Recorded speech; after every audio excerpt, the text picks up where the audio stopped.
जय श्री कृष्ण बच्चों। 11th commerce जो अपने आगे पिछले वाली क्लास में अपन ने व्यवसाय के बारे में जाना था, अब उसके आगे का करते हैं कि व्यक्ति जो भी अपने कार्य करता है, अपनी आवश्यकताओं की पूर्ति के लिए जो भी कार्य करता है उसे क्रिया कहते हैं।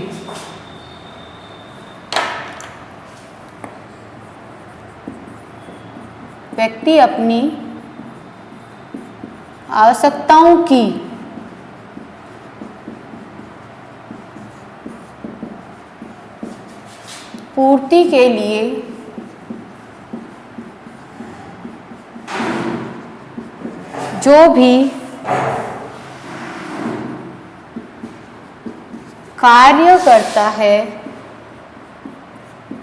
जो भी कार्य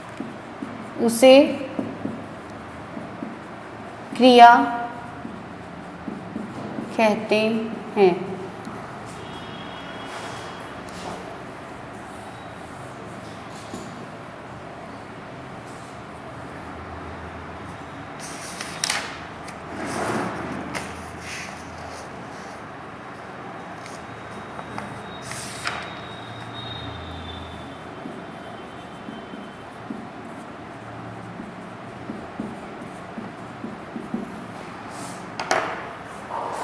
तो व्यक्ति अपनी आवश्यकताओं की पूर्ति के लिए जो भी कार्य करता है उसे क्रिया कहते हैं।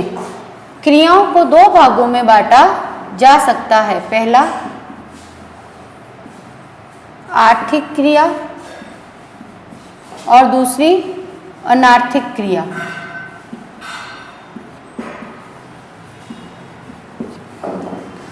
आर्थिक क्रिया कौन सी? यहाँ पर आर्थिक का मतलब अर्थ से लगाया जाता है। अर्थ इस मीन्स धन। व्यवसाय में आर्थिक क्रिया का मतलब है धन। तो धन कमाने के लिए जो भी क्रियाएं की जाती हैं,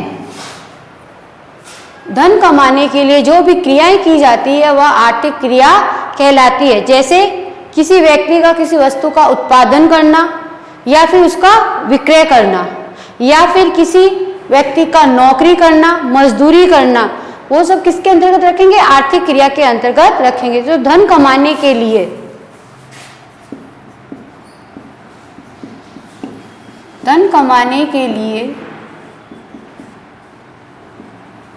जो क्रिया की जाती है उसे आर्थिक क्रिया कहते हैं।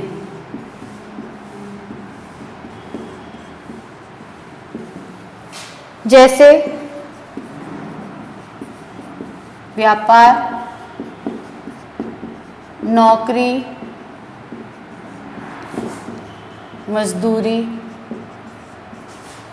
आदि। अनार्थिक क्रिया वह क्रिया जो धन कमाने के लिए नहीं की जाती, अनार्थिक क्रिया कहलाती है। ऐसी क्रिया जो सिर्फ सहानुभूतिवश की जाती है, ऐसी क्रिया जो धन कमाने के लिए नहीं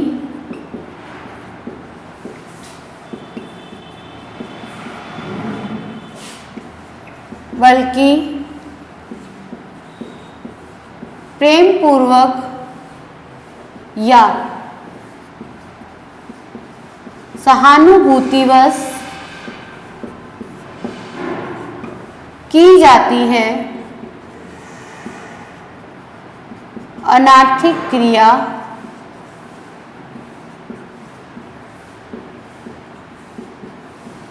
कहलाती है। जैसे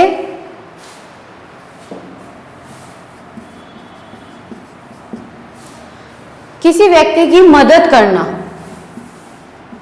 किसी व्यक्ति को सड़क पार करवाना, तो ये हुआ आर्थिक क्रिया और अनार्थिक क्रिया। व्यवसायिक क्रियाओं को दो भागों में बांटा जा सकता है, आर्थिक क्रिया और अनार्थिक क्रिया। जिसमें आर्थिक क्रिया क्या है? जो क्रिया धन कमाने के लिए की जाती है उसे आर्थिक क्रिया कहते हैं। अनार्थिक क्रिया ऐसी क्रिया जो धन कमाने के लिए नहीं की जाती बल्कि प्रेम पूर्वक या सहानुभूतिवश की जाती है वह अनार्थिक क्रिया कहलाती है। आपकी मम्मी घर में आपके लिए खाना बनाती है तो क्या उनको कुछ पेमेंट चुकाया जाता है, क्या उनको भुगतान किया जाता है? नहीं किया जाता। फिर भी वो आपके लिए खाना बनाती है, किस लिए बनाती है? वह आपको प्रेम पूर्वक आपके लिए बनाती है। किसी व्यक्ति, कोई व्यक्ति बूढ़ा व्यक्ति है या अंधा व्यक्ति है, वह सड़क के पार उस तरफ खड़ा है और वह सड़क पार करना चाहता है और आप जाकर उसको सड़क पार करवा रहे हो, तो आपने उसको सड़क पार करवा दी, क्या उसके बदले में आपने उससे कुछ लिया या उसने कुछ दिया? नहीं। फिर भी आपने वह क्रिया की, क्यों? सहानुभूतिवश आपने वह क्रिया की। लेकिन मान लीजिए कोई खाना बनाने वाली होती है और वो आपके घर पर आती है और खाना बनाती है, तो उसे कौन सी क्रिया माना जाएगा? अनार्थिक? नहीं, उसे आर्थिक क्रिया माना जाएगा। क्यों? क्योंकि वह आपके घर पर आ रही है, खाना बना रही है, लेकिन बदले में वह उसका भुगतान प्राप्त कर रही है, बदले में वह आपसे उसका पैसा आपसे ले रही है। इसलिए वो वहां आपका मम्मी का घर पर खाना बनाना, घर में खाना बनाना अनार्थिक क्रिया हो सकता है, लेकिन किसी औरत का कहीं और जाकर खाना बनाना और बदले में उसका मूल्य लेना वह आर्थिक क्रिया कहलाएगी, क्योंकि वहां पर उसको प्रतिफल प्राप्त हो रहा है। अब आर्थिक क्रियाओं को दो भागों में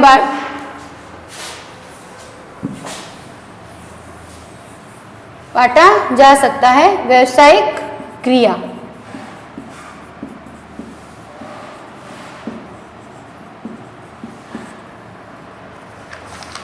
व्यावसायिक क्रियाओं को भी तीन भागों में बांटा जा सकता है। पहला, व्यवसाय, पेशा और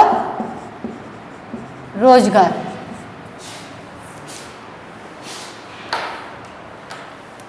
व्यवसाय क्रियाओं को तीन भागों में बांटा जा सकता है, व्यवसाय, पेशा और रोजगार। व्यवसाय किसे कहते हैं? इसका अर्थ बताया था कि वस्तुओं और सेवाओं का उत्पादन तथा उनका वितरण करके लाभ कमाया जाता है या धन कमाया जाता है, उसे व्यवसाय कहते हैं।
व्यवसाय क्रियाओं को तीन भागों में बांटा जा सकता है।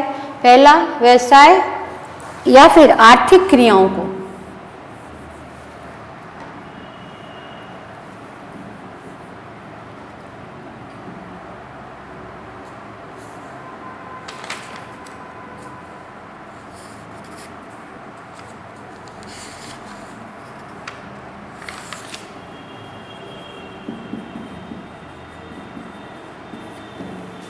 व्यवसाय, पेशा तथा रोजगार, इन तीन चीजों में बांटा जा सकता है। पहले आता है व्यवसाय। व्यवसाय का अर्थ क्या है?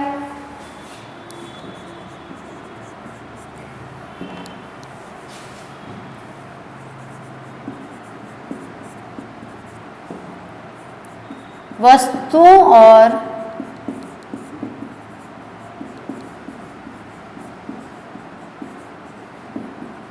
सेवाओं का उत्पादन तथा वितरण करके आय कमाना।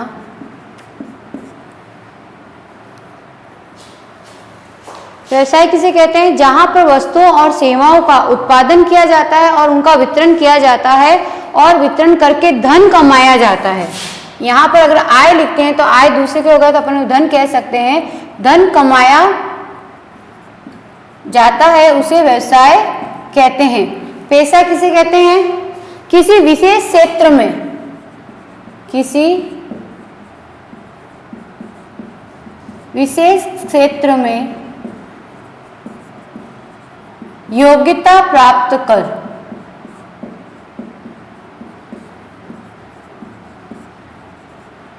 अपनी सेवाएं देना, अपनी सेवाएं देकर धन कमाना। और रोजगार किसी नियोक्ता के अधीन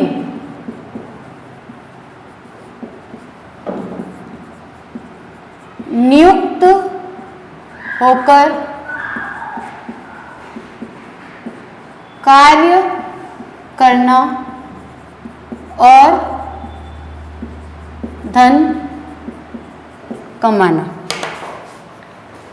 आर्थिक क्रियाओं को दो भागों में बांटा जा सकता है, तीन भागों में बांटा जा सकता है। पहला व्यवसाय, पेशा और रोजगार। व्यवसाय का अर्थ होता है वस्तुओं और सेवाओं का निरंतर उत्पादन तथा वितरण करके धन कमाना। पेशे का अर्थ होता है किसी विशेष क्षेत्र में योग्यता प्राप्त कर अपनी सेवाएं देकर धन कमाना। डॉक्टर, वकील, इंजीनियर यह किसी एक विशेष क्षेत्र में योग्यता हासिल करते हैं और उसके बाद में अपनी सेवाएं प्रदान करते हैं। रोजगार किसी नियोक्ता के अधीन रहकर कार्य करना, जैसे मजदूर या कहीं किसी ऑफिस में कोई व्यक्ति कार्य कर रहा है तो उसके अधीन है। सरकारी कर्मचारी तो किसी नियोक्ता के अधीन, जिसने उसे नियुक्त किया है उसके अधीन रहकर कार्य करना और धन कमाना रोजगार कहलाता है। ये हुआ इनका अर्थ कि व्यवसाय किसे कहते हैं, पेशा किसे कहते हैं और रोजगार किसे कहते हैं। अगर इनमें अंतर पूछ लिया जाए तो इनमें तुलना करने के लिए कुछ बिंदु हैं। तो सबसे पहले होता है कि स्थापना की विधि, दूसरा स्थापना, इसकी स्थापना इच्छा पर और कानून के द्वारा, व्यक्ति की इच्छा पर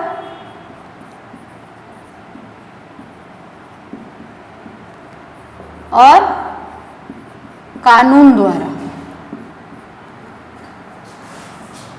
अगर कानूनी कुछ औपचारिकताएं हो तो वो। पेशा व्यावसायिक संस्था की सदस्यता के द्वारा, व्यावसायिक संस्था की सदस्यता।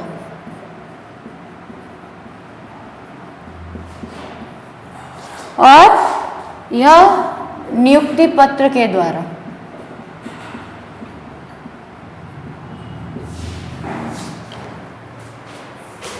व्यवसाय को स्थापित कैसे किया जा सकता है? व्यवसाय को व्यक्ति की इच्छा पर, अगर कोई व्यक्ति व्यवसाय अपना स्थापित करना चाहता है तो वो अपनी इच्छा पर और कानून के द्वारा कुछ औपचारिकता होती है। जैसे व्यवसाय के प्रकार पढ़ोगे आप आगे कि एकल व्यापार है तो वह स्वयं व्यक्ति कभी भी स्थापित कर सकता है, लेकिन अगर वह कंपनी स्टार्ट करना चाहता है तो उसके लिए कुछ कानूनी औपचारिकताएं होती है, उसको पूरी करनी होती है।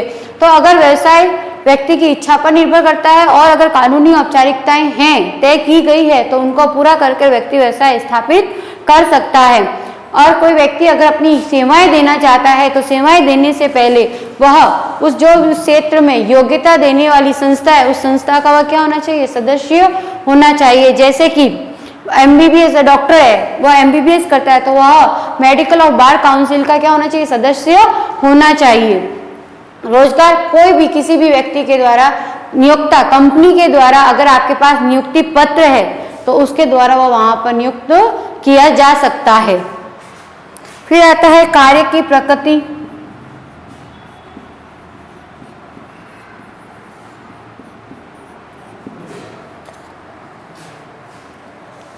यहां पर होता है वस्तुओं और सेवाओं का उत्पादन।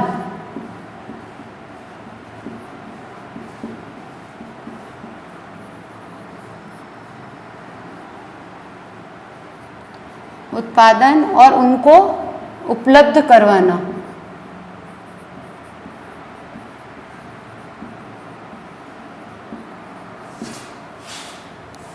यहाँ व्यक्तिगत सेवाएं प्रदान करना।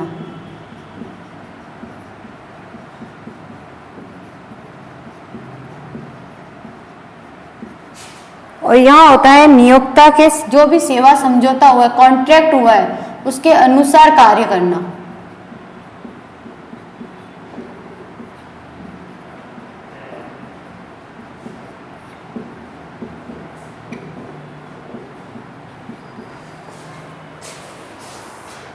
इसमें जो कार्य की प्रकृति होती है वो वस्तुओं और सेवाओं का उत्पादन करना और उनका वितरण करना, अर्थात उनको आवश्यकता से या आसानी से जनता को उपलब्ध या उपभोक्ताओं को उपलब्ध करवाना। व्यक्तिगत सेवाएं, चूंकि यह किसी विशेष क्षेत्र में योग्यता प्राप्त करता है तो यह यहाँ पर यह अपनी व्यक्तिगत सेवाएं प्रदान करता है। और रोजगार, यहाँ पर कार्य की प्रकृति होगी जो भी उसने नियोक्ता के अधीन उनके बीच में जो समझौता हुआ है उस समझौते के अनुसार वह व्यक्ति कार्य करता है। फिर आती है आपकी योग्यता। इसमें योग्यता की आवश्यकता नहीं होती, कोई भी न्यूनतम योग्यता निर्धारित नहीं है, निर्धारित नहीं, क्योंकि कोई भी व्यक्ति व्यापार प्रारंभ कर सकता है, उसके लिए कोई भी न्यूनतम योग्यता निर्धारित नहीं की गई है। लेकिन यहाँ पर योग्यता होना आवश्यक है, विशेष क्षेत्र में प्रशिक्षण की आवश्यकता।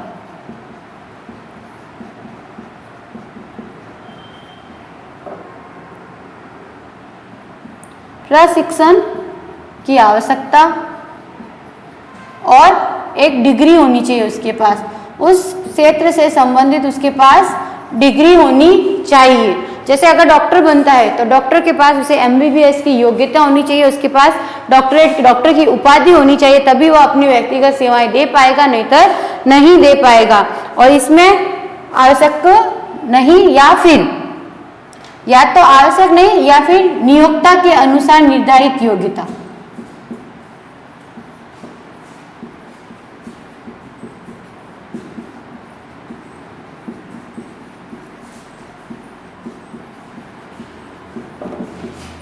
नियोक्ता के अनुसार निर्धारित योग्यता, इसमें न्यूनतम योग्यता की आवश्यकता नहीं होती, कोई निर्धारित नहीं है, कोई भी व्यक्ति व्यापार प्रारंभ कर सकता है। लेकिन इसमें योग्यता की आवश्यकता होती है, अगर व्यक्ति अपनी व्यक्तिगत सेवाएं देना चाहता है तो उसे उस क्षेत्र से संबंधित उसके उपाधि उसके पास होनी चाहिए, डिग्री उसके पास होनी चाहिए। और यहाँ पर रोजगार में नियोक्ता के अनुसार निर्धारित योग्यता, आपने बहुत से न्यूज़पेपर में देखा होगा, जब भी इंटरव्यूज वगैरह आते हैं या फिर वैकेंसीज वगैरह आती है तो उसमें साथ ही साथ योग्यता दी हुई होती है, और 10+2 होना चाहिए या ग्रेजुएशन होना चाहिए या पोस्ट ग्रेजुएशन होना चाहिए। तो यहाँ पर जो भी नियोक्ता अपने पद के लिए निर्धारित योग्यता निर्धारित करता है उसके अनुसार उस व्यक्ति में योग्यता होनी चाहिए। फिर आता है प्रतिफल।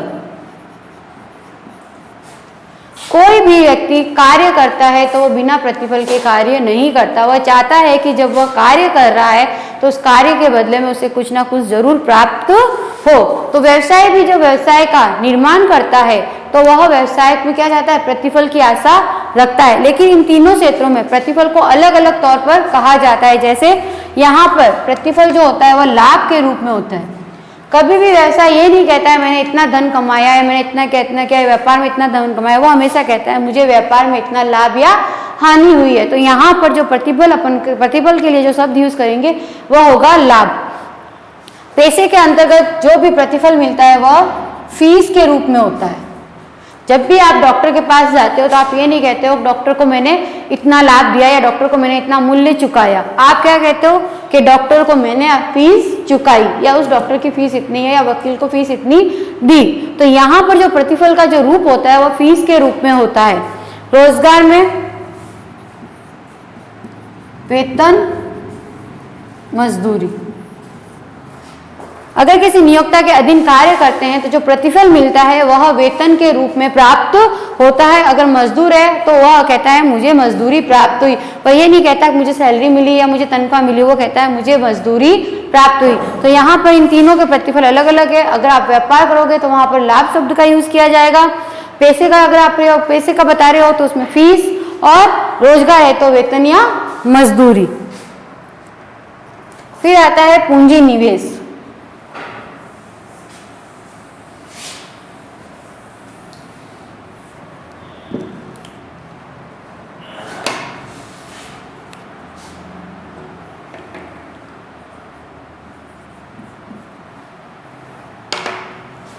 फिर आपका जो अंतर का आधार आता है पूंजी निवेश। जाहिर है अगर आप व्यापार करोगे तो आपको व्यापार में पूंजी की आवश्यकता होगी, तो इसमें जो पूंजी की आवश्यकता होती है वह अधिक होती है, अधिक पूंजी की आवश्यकता।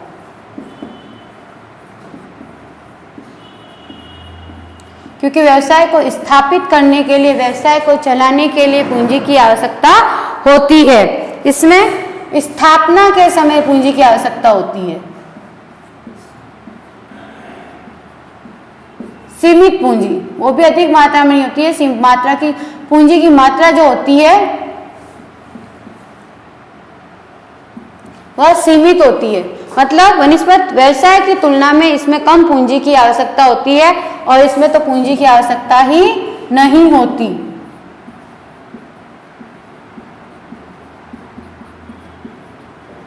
क्योंकि व्यक्ति कहीं नौकरी कर रहा है तो नौकरी करने के लिए उसे पूंजी की आवश्यकता नहीं होती। तो यहाँ पर व्यवसाय में पूंजी की अधिक आवश्यकता होती है, क्योंकि पूंजी को स्थापित करने, व्यवसाय को स्थापित करने के लिए और व्यवसाय को चलाने के लिए, उसके दिन प्रतिदिन के खर्चे का भुगतान करने के लिए पूंजी की आवश्यकता होती है। तो व्यवसाय में अधिक पूंजी की आवश्यकता होगी।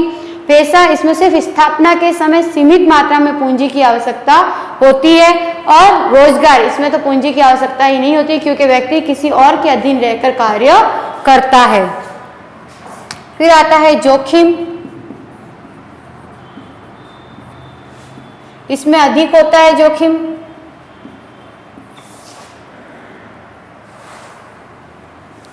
इसमें कुछ जोखिम होती है, अधिक नहीं होती है।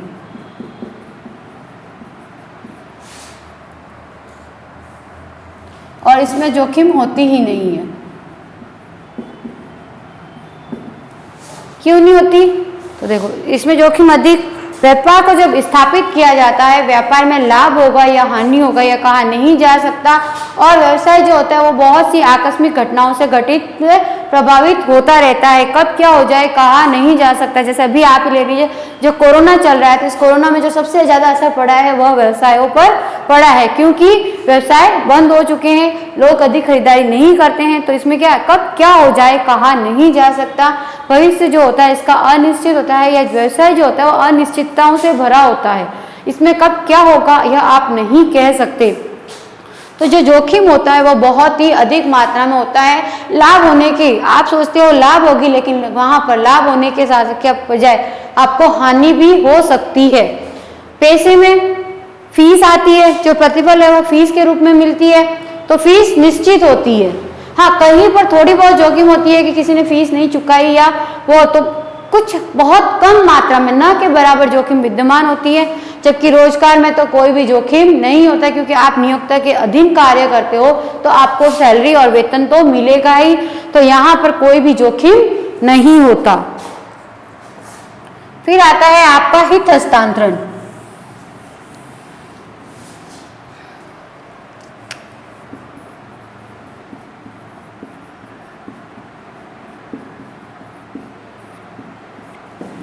इसमें संभव है, इसमें नहीं है, और इसमें भी नहीं है। हित हस्तांतरण क्या होता है? अपने हितों को अन्य व्यक्तियों को दे देना। जैसे व्यवसाय है, व्यवसाय अपने हित को हस्तांतरित कर सकता है। जैसे अगर व्यापारी है, बाप है, पिता है, तो वो अपने बेटे को नियुक्त कर सकते हैं, अपने बेटे को व्यवसाय की बागडोर संभालने दे सकते हैं। अपना जो भी अधिकार है वो अपने पुत्र को हस्तांतरित कर सकते हैं। लेकिन क्योंकि यहाँ पर एक विशेष क्षेत्र में योग्यता प्राप्त की जाती है, तो उस क्षेत्र की योग्यता अन्य किसी व्यक्ति को ट्रांसफर नहीं की जा सकती। जैसे डॉक्टर है तो डॉक्टर अपनी डिग्री वह अन्य किसी को नहीं दे सकता, तो यहाँ पर हित हस्तांतरण संभव नहीं है। इसी तरह से नौकरी अगर वह व्यक्ति कर रहा है तो अपने स्थान पर अपने अन्य किसी को नहीं लगा सकता, अगर नौकरी उसे ही करनी होती है। इसलिए यहाँ पर भी हित हस्तांतरण संभव नहीं है। तो सिर्फ हितों का हस्तांतरण व्यवसाय में किया जा सकता है, पैसा और रोजगार में नहीं। फिर आता है आचार संहिता।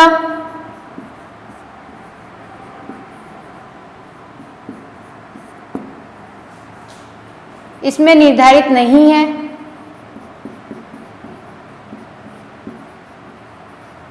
इसमें संबंधित संस्था से, संबंधित जो संस्थान है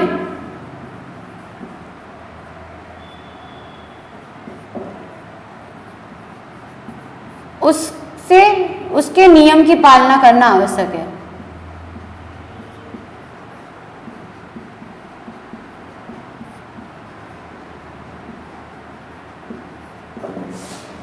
और इसमें समझौते के अनुसार जो भी नियम बनाए गए, समझौता करते समय जो नियम बनाए गए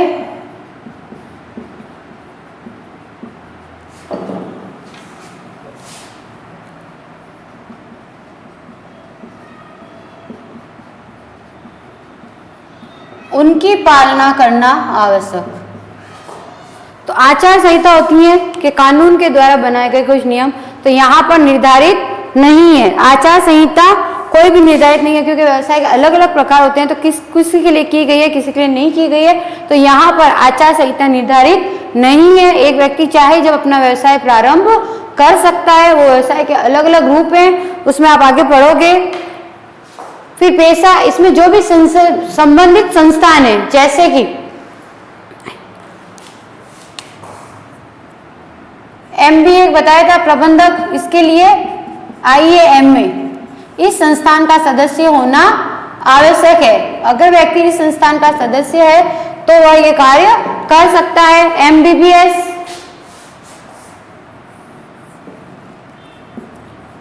MBBS है तो इसकी जो है bar counselling of medical science,